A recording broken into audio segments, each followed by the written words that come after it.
Jessica Alba is back from hiatus in a new Netflix crime thriller called Trigger Warning. This is somewhat of a departure for Jessica Alba. She was in LA's Finest, which I liked her in Gabrielle Union in.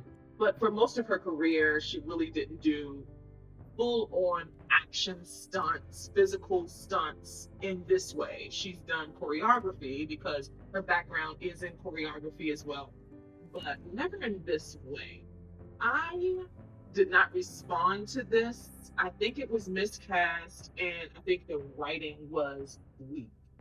This was directed by Muli Saraya. She actually has a project upcoming in post production, rather, that I am interested in. And it's centered around Jessica Alba's character. She plays a special ops agent who, while in the Middle East on assignment, the news is broken to her that her dad died in a cave. And this is something her dad enjoyed doing.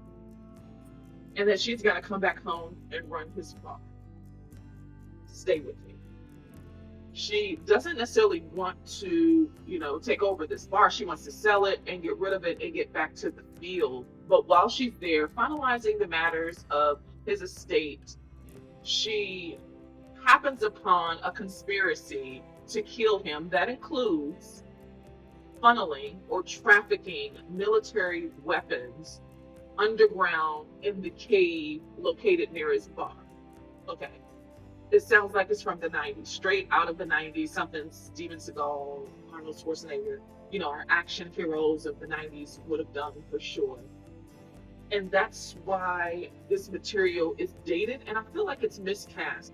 And the townspeople, everyone involved in this mastermind of conspiracy, this consigliere, they weren't convincing at all.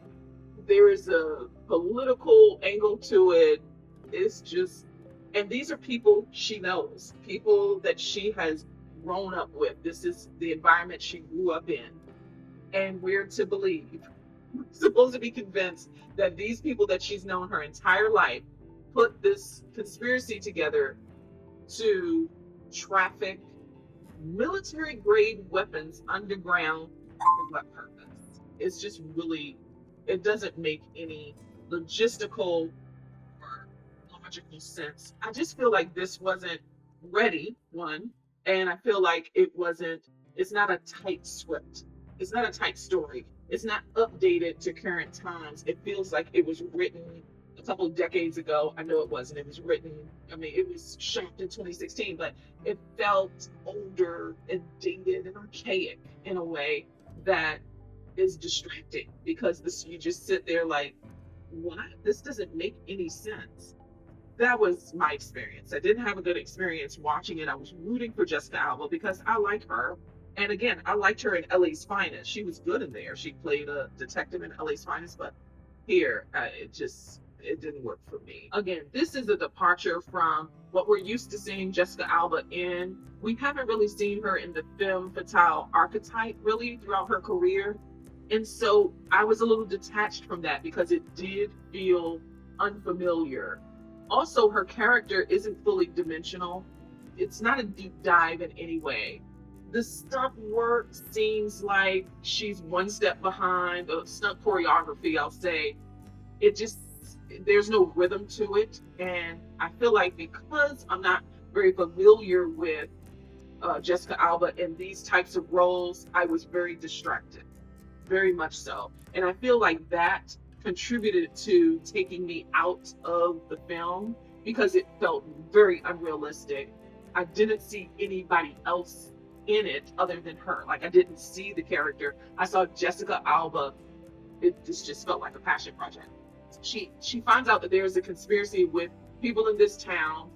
Those people also, those characters, I should say, are also not fully developed in their roles, so they weren't convincing at all as this criminal conspiracy, this criminal mastermind.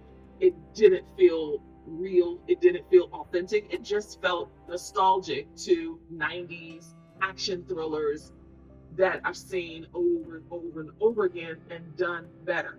And worst of all, every frame of this film is scored, and scored in a way that it is intentionally heavy-handed in a way that they're trying to get the audience, they're trying to get the viewer to feel something about this Jessica Alba's character Papa gets into. It is very much heavy-handed to the point where it was very distracting. Every frame has music to it. It took me out. The editing of the stunt scenes were not sharp, and the set design, it almost felt like a soundstage. It didn't feel real. I didn't feel transplanted into this world, and I wasn't convinced by the characters. Like, this isn't a good film. Now, it's not the worst film of the year by a long shot. It's just not good, but it is long, it is tedious, and I don't know. I didn't enjoy it for those reasons. At any rate, Trigger Warning, which is not a good title, by the way the story plays out, it just doesn't work at all. But at any rate, Trigger Warning is currently streaming on Netflix.